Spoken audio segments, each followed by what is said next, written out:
সুপ্রিয় শিক্ষার্থীবৃন্দ, আসসালামু আলাইকুম। কেমন আছো তোমরা? আশা করি ভালো আছো। বেসিক ইংলিশ সবারই অবশ্য জানতে হবে, তো এই জন্য একটা সিরিজ যেটা বলা হয়েছে সেইটা সম্পর্কে বিস্তারিত আজকে থাকবে।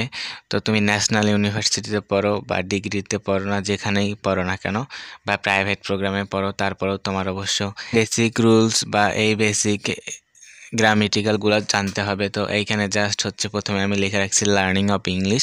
ইংলিশ শেখা তো reading, writing, speaking and listening, তো চারটা স্টেপ থাকে। তো আমরা হচ্ছে প্রথমে যেটা শিখব সেটা হচ্ছে রাইটিং, গ্রামেটিক্যাল সিস্টেম। গ্রামেটিক্যালের রাইটিংটা আমরা প্রথমে শিখব, তারপর আসলে স্পিকিং, তারপর লিসেনিং, তারপর আসলে সব কিছু আস্তে আস্তে হবে। তো প্রথমে এইখানে কয়েকটা টপিকে আসলে ভাগ করা আছে। প্রথম টপিক যেটা আইডেন্টিফাইং পার্টস অফ স্পিচ, দ্বিতীয় টপিক দ্য নাউন, তারপর থার্ড না দ্য প্রোনাউন, তারপর ফোর্থ দ্য অ্যাডজেক্টিভ। এইভাবে আসলে verb, number of noun, uncountable problems, gender of noun. Gender of noun এইটা হবে অফ, হবে জেন্ডার অফ নাউন। তারপর 10টা টপিক আপাতত এইটাতে দেয়া আছে। তারপর determiners and articles 9 number. 10 number degree of comprehension, এটা কম্প্রিহেনশন হবে। তো 10টা টপিক জাস্ট হচ্ছে দেয়া এইখানে, যে এইভাবে পরবর্তীতে এইভাবে 10টা টপিকের আসলে ভিডিও আসবে। তো এইখানে প্রথমে যেটা আরও ক্ষুদ্র ক্ষুদ্রভাবে আসলে টপিকগুলো ভাগ করে দেওয়া হবে। যেমন প্রথম যেটা আছে identifying parts of speech. Identifying parts of speech এই টপিকটার যেটা হচ্ছে প্রথম দুইটা টপিক থাকবে, নাউন অ্যান্ড প্রোনাউন। এই দুইটা টপিকের ভিডিও আজকে থাকবে। তো এইখানে একদম ছোট ছোট সব থেকে জিনিসগুলো, যেগুলো ইম্পর্টেন্ট জিনিস বা যেগুলো অবশ্য সবারই জানতে হবে, সেই বিষয়গুলো নিয়ে আসলে একদম এ টু জেড আলোচনা করা হবে। তো এখান থেকে অবশ্য রেগুলার ভিডিওগুলো ফলো করলে আসলে একদম সব কিছু শিখতে পাবে, এটা আশা করা যাচ্ছে। তো প্রথমে আজকে যেটা থাকবে identifying parts of speech. Parts of speech চেনা, তো এই চেনাতে প্রথমে থাকবে নাউন, প্রোনাউন, এই দুইটা টপিকের আজকে ভিডিও থাকবে। এর পরবর্তীতে অ্যাডজেক্টিভ, ভার্ব, তারপর অ্যাডভার্ব, প্রিপোজিশন, তারপর কনজাংশন, তারপর যেটা আছে ইন্টারজেকশন। আসলে পর্যায়ক্রমে এই ভিডিওগুলো পাবে। তো প্রথমে আজকে থাকবে নাউন অ্যান্ড প্রোনাউন, এই দুইটা টপিকের ভিডিও। এইভাবে আসলে ছোট ছোট করে শিখলে আসলে মনে থাকবে খুব সহজেই। তো এই জন্য আসলে এইভাবে শেখা। তো ইন্ট্রোডাকশন, পার্টস অফ স্পিচের আসলে ভূমিকাটা আসলে কি, সেই বিষয়ে আসলে জাস্ট অল্প একটু এইখানে আছে। তো এইটা আসলে জানতে হবে, এই জন্য আসলে এইটা। তো প্রথমে যেটা আছে বাক্যে ব্যবহৃত প্রত্যেকটি শব্দকে পার্টস অফ স্পিচ বলে। সুতরাং বাক্যে ব্যবহার করা ছাড়া একটি শব্দ কোনো পার্টস অফ স্পিচ তা বলা যাবে না। বাক্যে ব্যবহার ছাড়া কোনো শব্দ কোন পার্টস অফ স্পিচ তা বলা যাবে না। যেমন আমরা জানি গো একটি ভার্ব, কিন্তু এই শব্দটিকে বাক্যে ব্যবহার না করা পর্যন্ত বলা যাবে না এটি ভার্ব। আসলে গো যে একটি ভার্ব, সেটা বাক্যে ব্যবহার ছাড়া আসলে বলা যাবে না, কারণ গো শব্দটি কখনো কখনো নাউন হিসেবেও ব্যবহৃত হতে পারে বা নাউন হিসেবেও ব্যবহৃত হয়। তেমনি সেভ শব্দটি ভার্ব হিসেবে বহুল ব্যবহৃত হলেও এটি প্রিপোজিশন হিসেবেও ব্যবহৃত হতে পারে। সুতরাং একটি শব্দ বাক্যে ব্যবহার ভেদে দুই বা তার অধিক পার্টস অফ স্পিচ বা দুই বা তার অধিক বা দুই বা ততোধিক পার্টস অফ স্পিচের কাজ করতে পারে। তো আসলে বাক্যে ব্যবহার ছাড়া বলা যাবে না যে কোন শব্দটি ভার্ব, কোন শব্দটি প্রিপোজিশন। আসলে এইটা একটা শব্দ বাক্যে ব্যবহৃত হবে, তারপর আসলে বিভিন্নভাবে শব্দটিকে শনাক্ত করা যাবে যে এটা ভার্ব না প্রিপোজিশন না নাউন। তো এইটা হচ্ছে পার্টস অফ স্পিচের, যেটা সর্বপ্রথম যেটা থাকে সেটা হচ্ছে নাউন। নাউনে আসলে কি কি আছে, আসলে সাধারণতভাবে প্রথমে সংজ্ঞা চলে আসে, যে সংজ্ঞাটা আসলে নাউনের সংজ্ঞাটা কি। কোনো ব্যক্তি, বস্তু, স্থান, ধারণা, কাজ ও বা গুণের নামের মাধ্যমে নাউন চেনা যায়। আসলে যদি আরও সহজ কথায় বলা যায়, তাহলে কোনো কিছুর নামকে আসলে নাউন বলে। তো এইটা অবশ্য অনেক আগে থেকেই আসলে জানা আছে বলে আশা করা যাচ্ছে। তো এইটা সবারই জানা থাকে। তারপরও যেমন ব্যক্তি, বস্তু, স্থান, এই কাজ বা গুণের নামের মাধ্যমে নাউন চেনা যায়। তারপর আসলে আরেকটা টপিক, সেটা সকল কিছুর নামেতেই আসলে নাউন চেনা যায়। যেমন এক্সাম্পল রহিম, পেন, ঢাকা, ইটসেট্রা। জাস্ট হচ্ছে এইগুলা হচ্ছে যে কোনো কিছুর নামটাই আসলে নাউন। এইটা বিষয়ে তো একদম হচ্ছে কোনো দ্বিমত নাই। তো তারপর আসলে কয়েকটা টপিকের মাধ্যমে নাউন চেনা যায়, সেটা হচ্ছে যে সাফিক্সের মাধ্যমে। মাধ্যমে। সাফিক্সের মাধ্যমেও নাউন চেনা যায়, যেমন শব্দের শেষে যুক্ত সাফিক্স তথা বিভক্তি বা প্রত্যয়। সাফিক্স তথা বিভক্তি বা প্রত্যয়ের মাধ্যমে নাউন চেনা যায়। শব্দের শেষে কিছু কিছু সাফিক্স যুক্ত হয়ে নাউন গঠিত হয়, সেইটাই আসলে বহুল ব্যবহৃত নাউনের সাফিক্সগুলো হলো আসলে যেগুলো সব থেকে বেশি ব্যবহৃত হয় সেইগুলাই এইখানে আসলে তুলে ধরা হলো। আরও অনেকগুলো আছে, তারপরও বেশি ব্যবহৃত যেগুলো সেইগুলো এখানে দেওয়া হলো। প্রথমে যেটা আছে টিআইওএন, যেমন এটা শব্দটা হচ্ছে অ্যাকশন একটা নাউন। তারপর এজিই এক্স, এই এক্স মানে ম্যারেজ, যেমন ম্যারেজ এটা হচ্ছে যে একটা নাউন। তারপর SION কনফিউশন, এটা কনফিউশন হবে, টাইপিং মিস্টেক হয়েছে। তারপর ANCE অ্যাটেন্ডেন্স, এটাও একটা নাউন। তারপর ড্রাইভার এটাও একটা নাউন। তারপর তারপর যেটা আছে ENCE, এটা হচ্ছে ইনোসেন্ট, এইটাও একটা নাউন।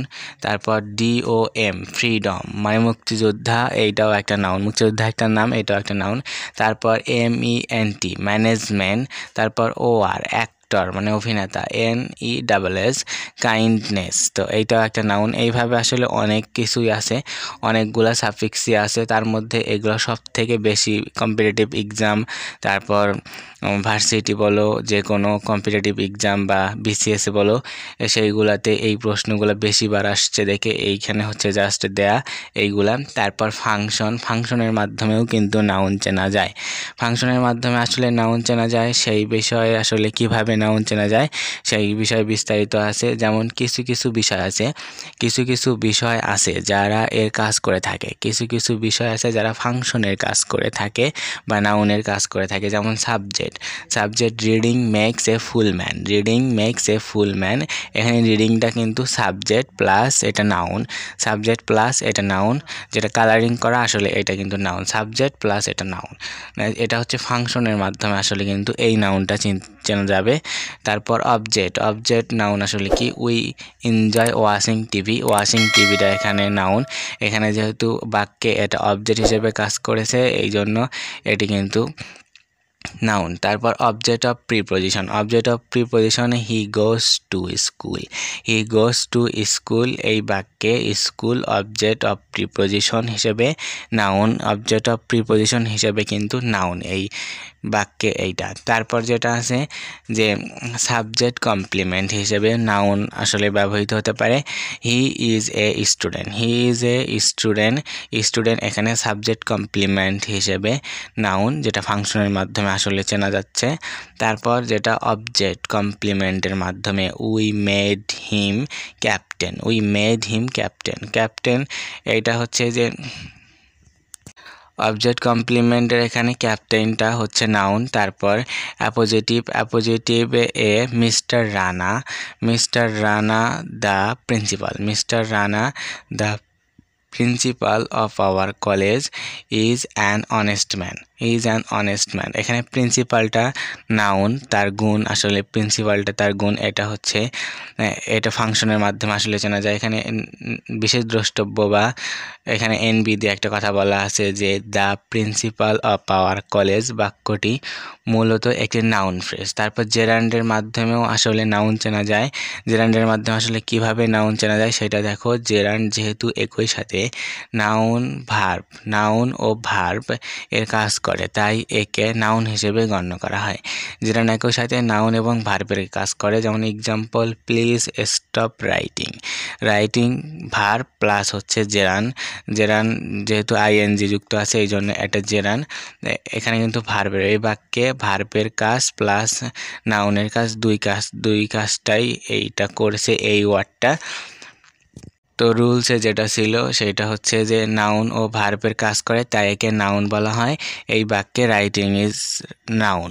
তো তারপর যেটা আছে adjective as a noun. Adjective as a noun আসলে কিভাবে সেইটা একবার দেখো, যে adjective as a noun, adjective আসলে কিভাবে নাউন হতে পারে সেটা।